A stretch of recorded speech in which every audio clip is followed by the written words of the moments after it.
Apakah Indonesia saat ini sudah masuk krisis ekonomi? Yang bisa menjawab ya Anda sendiri. Yang bisa menjawab ya rakyat bawah, karena mereka yang merasakan daya belinya hancur dan harus mengurangi pengeluarannya. Yang merasakan itu para pekerja yang kena PHK dan harus cari kerja pontang-panting karena cari kerja juga susah. Yang merasakan itu para pengusaha yang omsetnya turun dan harus mem-PHK karyawannya. Yang merasakan itu para pedagang di pasar-pasar yang jualannya menurun. Merekalah yang paling tahu apakah ekonomi Indonesia saat ini baik-baik saja atau tidak.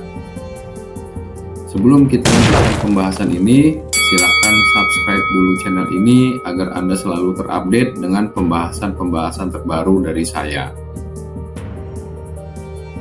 Krisis ekonomi itu jangan dibayangin harus seperti tahun 1998 yang ada kerusuhan, demonstrasi besar-besaran di mana-mana, terus pergantian kepemimpinan nasional. Dari data-data ekonomi saja sebenarnya sudah bisa disimpulkan krisis ekonomi itu sudah terjadi atau akan segera terjadi. Elit politik hanya mengumbar retorika bahwa ekonomi baik-baik saja. Pengenaan tarif oleh Amerika dibilangnya punya dampak yang kecil pada Indonesia dan lainnya, yang sekedar kamuflase untuk menutupi kondisi dan ancaman yang sebenarnya. Lihatlah kurs rupiah yang terus melemah terhadap dolar Amerika Serikat. Cadangan devisa Bank Indonesia yang nggak seberapa itu nggak akan sanggup terus-terusan menahan laju penurunan rupiah. Lalu angka kredit menganggur di perbankan juga sangat tinggi, yang menandakan kalau korporasi menahan ekspansinya, atau setidaknya mereka menunda penggunaan kredit dari bank karena situasi saat ini yang penuh ketidakpastian. Sejak awal tahun 2025, Indonesia mencatatkan deflasi. Pada Januari 2025 mengalami deflasi sebesar 0,76%. Begitu juga di Februari 2025 mencatatkan angka deflasi yang nyaris sama dengan bulan Januari 2025 di 0,76%. Deflasi seringkali dikaitkan dengan kondisi yang buruk, seperti daya beli yang rendah hingga aktivitas manufaktur yang menurun.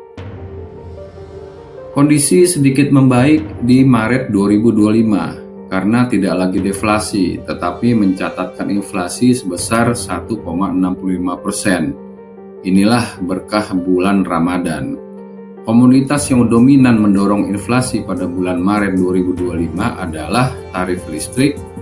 Nah, ini mungkin selama bulan Ramadan banyak yang tadarusan sampai tengah malam kali ya, makanya listriknya jadi melonjak.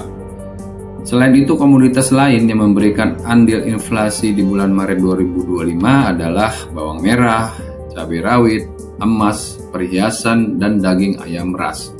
Ya, ini semua kebutuhan yang paling banyak dicari masyarakat selama bulan Ramadan dan Hari Raya Idul Fitri.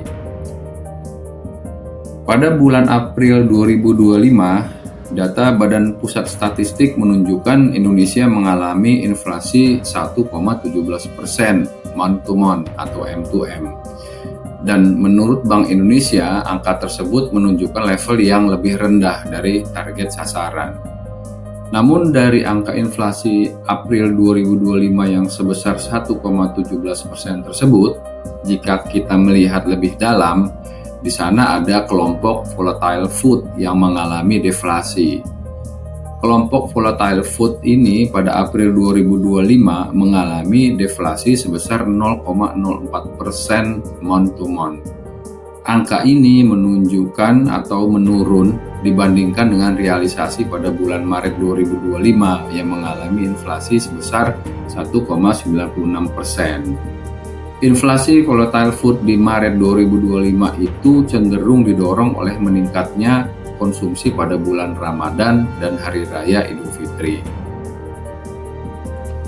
Deflasi kelompok volatile food disumbang terutama oleh komoditas cabai rawit, daging ayam ras, dan telur ayam ras, yang mana didukung oleh pasokan komoditas cabai rawit yang meningkat dan biaya input pakan ternak yang menurun.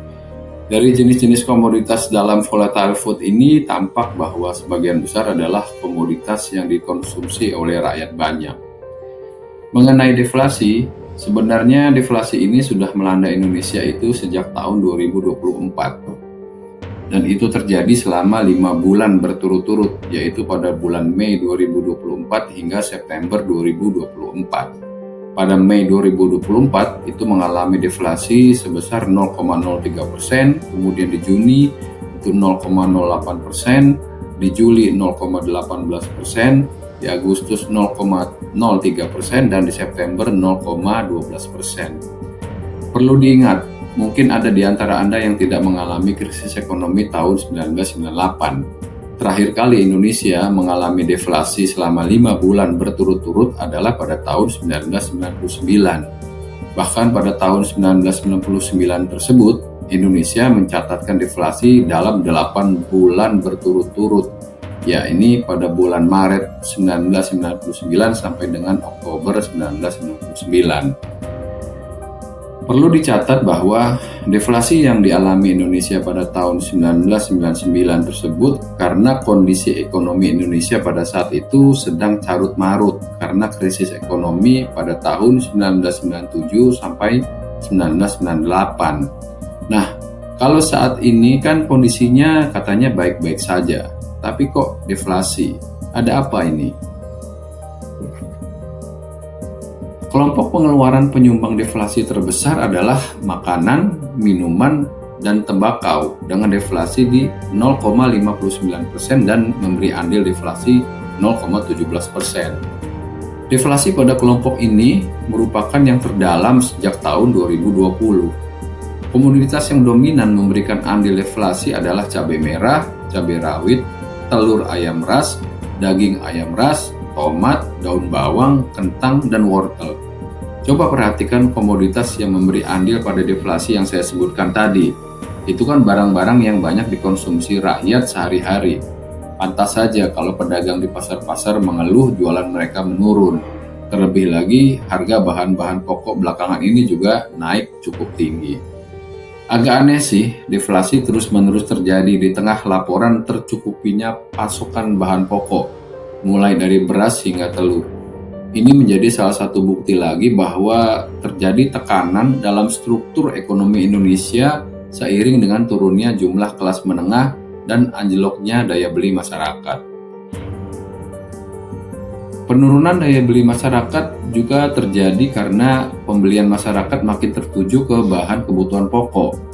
Data dari Mandiri Institute menunjukkan proporsi nilai belanja untuk supermarket itu terus mengalami kenaikan secara konsisten, dan belanja untuk supermarket tersebut hanya ditujukan untuk memenuhi kebutuhan sehari-hari, terutama pangan.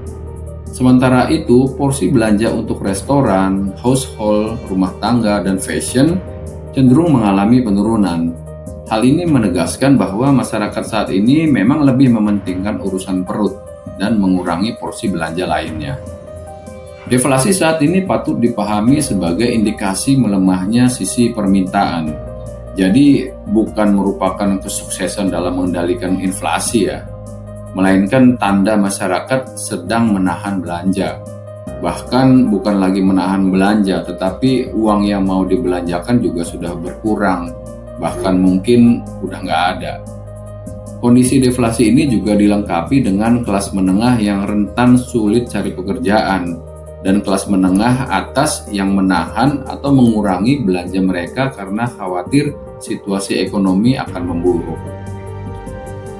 Demikian pembahasan kita tentang fenomena deflasi dan krisis ekonomi yang sedang mengintai Indonesia saat ini. Kita sebagai rakyat sebaiknya mengencangkan ikat pinggang dan berdoa agar Indonesia baik-baik saja. Yang saya sampaikan di sini adalah analisa dan pendapat pribadi berdasarkan data yang ada.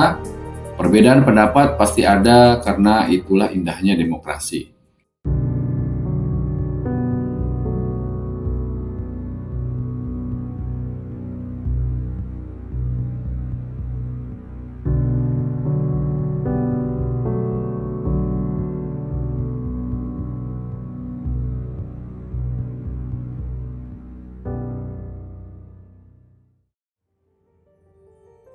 Silahkan share video ini agar makin banyak rakyat yang tercerahkan. Jangan lupa subscribe channel ini agar tidak ketinggalan pembahasan-pembahasan menarik lainnya dari saya. Terima kasih sudah menonton video ini hingga selesai, dan juga terima kasih atas kunjungannya, dan sampai ketemu lagi.